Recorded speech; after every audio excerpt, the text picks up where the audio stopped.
ibang simpleng luto na naman ngayon guys ang ipabahagi ko sa inyo. At ito lang ang mga ingredients. Pork, na slice ko siya ng pahaba, yung strips. At syempre may garlic, 3 cloves, and bell peppers, 3 kulay, red, green, at yellow. At 1 onion.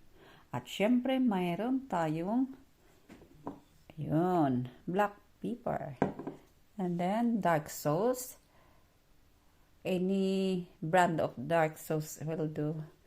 And then pampalasa ko ay itong oyster sauce at saka syempre may asin. So first ko gagawin ay i-slice ko muna itong bell peppers at saka onion. Keep on watching.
Yun na lahat guys ang na-slice ko. Look at that guys. Very colorful.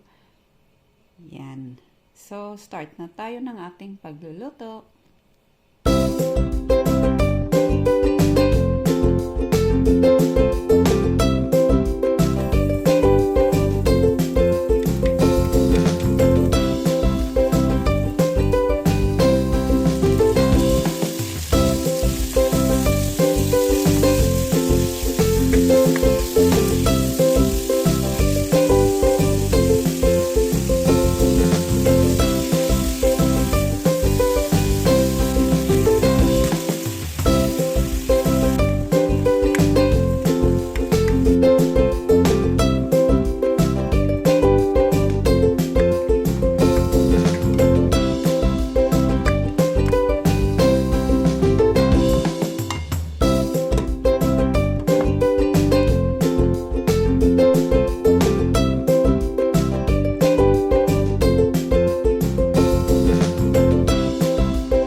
Ito na yung naluto ko guys. Simple na ulam pero masarap.